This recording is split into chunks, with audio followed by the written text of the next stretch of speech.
The glass in Sarah's office isn't just glass. It's a pressurized seal.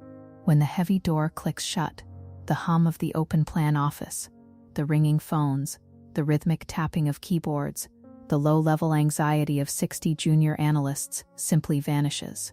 It is replaced by the sound of a silver spoon circling the rim of a porcelain teacup. Sarah doesn't use the break room. She has a tray brought in. 2 cups. One for her, one for me. The steam rises in a straight, unwavering line because there is no draft in this room.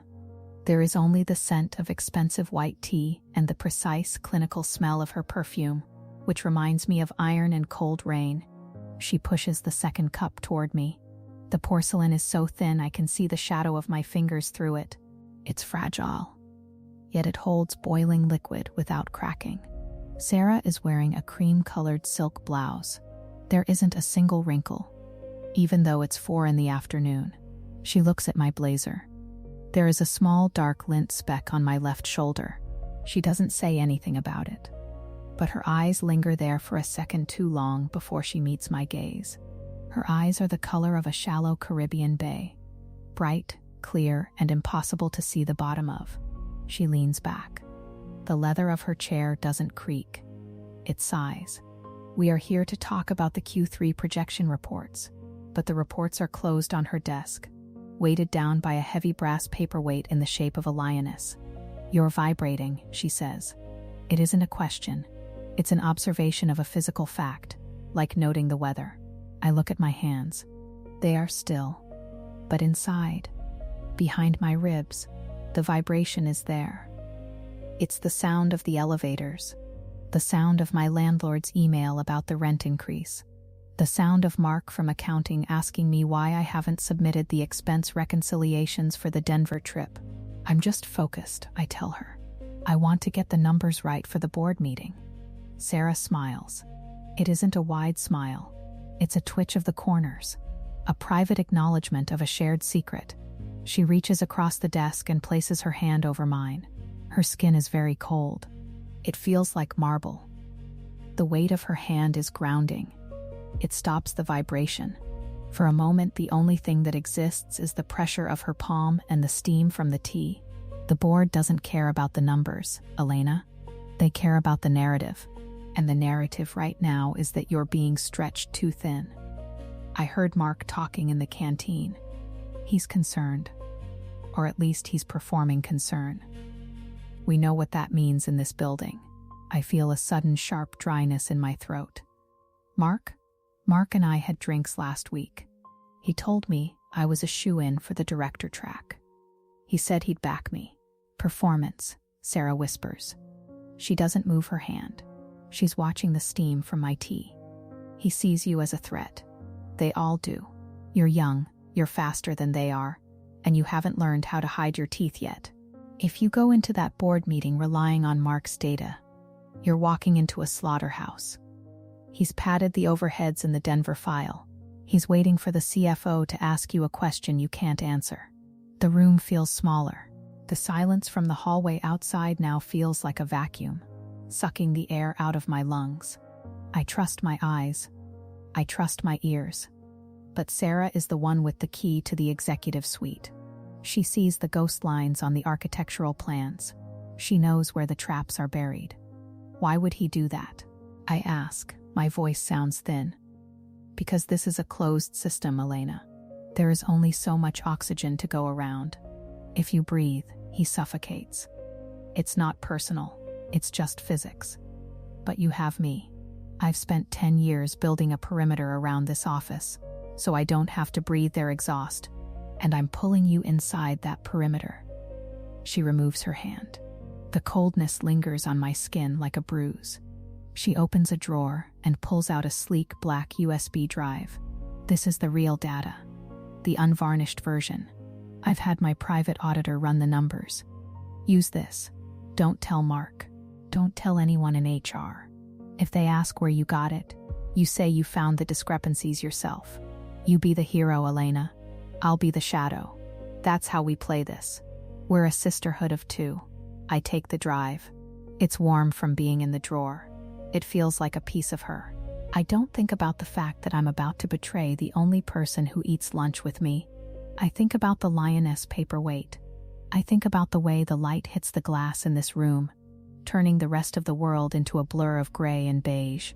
The board meeting is a blur of adrenaline. I present the corrected data. I see Mark's face go pale. He looks at me, not with malice, but with a profound, hollow confusion. He tries to speak, to explain the Denver expenses, but the CFO cuts him off. The narrative has already shifted. I am the diligent protector of the firm's margins. Mark is the sloppy veteran who lost his grip. Afterward, in the hallway, Mark tries to catch my arm. Elena, wait. Where did those figures come from? That's not what we discussed. I don't look at him. I can't.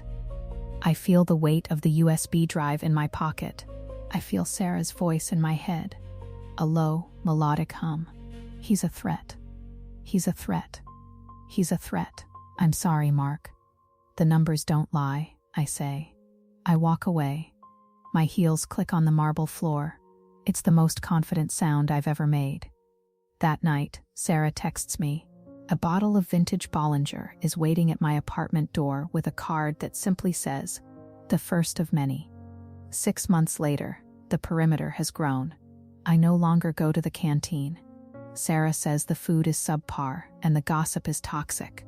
She has a caterer deliver salads to her office for both of us. We eat in the silence.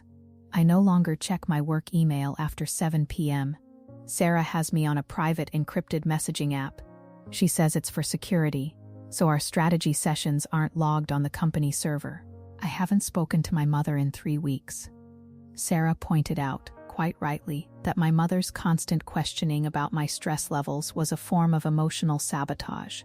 My mother doesn't understand the stakes. She thinks a job is a place you go from 9 to 5. She doesn't understand the sisterhood. She doesn't understand that I am being molded into something elite. Sarah is helping me buy a new wardrobe. She says my current clothes are too accessible. She takes me to a private showroom where the dresses cost more than my first car. She pays for them on her corporate account, telling me it's a developmental expense. She's cleared with the board. "You belong in silk, Elena," she says, adjusting the collar of a charcoal gray suit. "It fits so tightly I can barely expand my diaphragm. Cotton is for the people who take the bus. You're a lioness now. You need to look like one." I look in the mirror. I don't recognize the woman looking back. Her hair is slicked back into a punishingly tight bun. Her skin is pale, polished by expensive serums and filtered air. She looks successful. She looks lonely. "Is Mark still with the company?" I ask. I haven't seen him in months. Sarah's hands freeze on my shoulders. Her reflection in the mirror is perfectly still. "Mark was a leak, Elena. We discussed this. He was let go during the restructuring. You shouldn't be thinking about the past. It's a waste of energy." "Are you losing your focus?" "No," I say quickly. My heart hammers against the silk. I haven't heard from anyone lately. None of the old group. They weren't your friends, Elena. They were your competitors. They were the weights around your ankles. Look at where you are. You're the youngest VP in the history of the firm. You have a corner office. You have a seat at my table. Isn't that what you wanted?" I look at the charcoal suit. I think about the secret hunger. It wasn't money. It wasn't even the title. It was the idea that I was special, that I was the only one Sarah chose. I wanted to be the porcelain cup that didn't crack under the heat. "Yes," I say. "It's what I wanted." "Good, because there's a new opening on the executive committee. The CEO is retiring. I'm moving up, and I want you to take my old spot. But there's a condition." She turns me around to face her. The showroom is quiet. The only sound is the rhythmic ticking of a grandfather clock in the corner. It sounds like a heartbeat. "The board needs to know you're fully committed. There's a whistleblower report coming out of the Denver office. Something about misappropriated funds from 2 years ago. It's tied to the files you discovered back when you were an analyst. I remember the USB drive. I remember the unvarnished data Sarah gave me.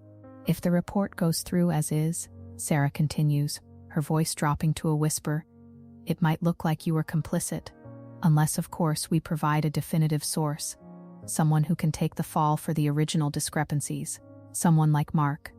But Mark is gone, I say. His pension isn't, his reputation isn't. If you sign this affidavit stating that you saw him altering the Denver files before you corrected them, the board will see you as the ultimate whistleblower. You'll be untouchable. You'll be the new face of the firm's integrity. I look at the paper she pulls from her clutch. It's an affidavit. My name is already typed at the bottom. This isn't true, Sarah. Mark didn't alter them.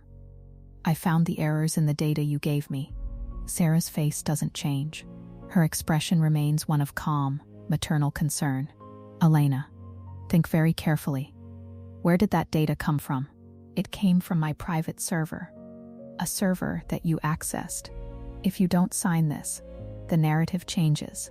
The narrative becomes, Elena fabricated data to get a promotion, and Sarah, being a loyal mentor, was deceived by her protege. She reaches out and touches my cheek. Her thumb traces my jawline. It's a tender gesture, but her eyes are like ice. I've protected you, Elena. I've clothed you. I've fed you. I've carved out a space for you, in a world that wanted to eat you alive. But the perimeter only holds as long as we both stand on the same side. If you step outside, you're on your own, and I've made sure there's nothing out there for you to catch you. Your old friends, they think you're a shark. Your family, they think you're abandoned them. Your bank account, it's tied to the corporate bonuses I approve. The exit mirage appears before me. I could say no. I could walk out of this showroom, leave the charcoal suit on the floor, and go to the authorities. I could tell them everything. But I look at the clothes. I look at the silk. I think about the rent on my new apartment, the one Sarah picked out for me in the building next to hers. I think about the debt I've accumulated to maintain this life. The cost of leaving isn't just my job, it's my entire identity. Without Sarah, I am a junior exec with a fabricated resume and no allies. I am a ghost. I am vibrating again. Deep inside, Sarah hands me a pen. It's a heavy, gold-plated fountain pen. Don't be a martyr, Elena. It's such a boring look. Sign the paper. Let's go get some dinner. I heard a new place open that only takes reservations 6 months in advance. I've already secured a table. I look at the anchor of normalcy, the small, dark lint speck that is still on my blazer. It has been there all day. I haven't brushed it off. It feels like the only honest thing in the room. I take the pen. The gold is cold against my skin. I sign the name, Elena Vance. The ink is thick and black. It looks like a permanent stain on the white paper. Sarah takes the paper and blows on the ink to dry it. She smiles, and this time, it's a full smile. She looks radiant. That's my girl, she says. She hooks her arm through mine. We walk out of the showroom together. The door clicks shut behind us. A heavy, airtight seal. The street noise of the city is loud for a second. Then we step into her waiting town car. The door closes. The silence returns. As we pull away from the curb, I realize I've forgotten to brush the lint off my shoulder. I reach up to do it, but Sarah catches my hand. Leave it, she says, looking out the tinted window. No one will notice. You're exactly where you're supposed to be. The car moves smoothly through the traffic. I look at my reflection in the glass. I am wearing silk. I am sitting in the dark. I am breathing the same air as Sarah. And for the first time, I don't feel the vibration anymore. I don't feel anything at all.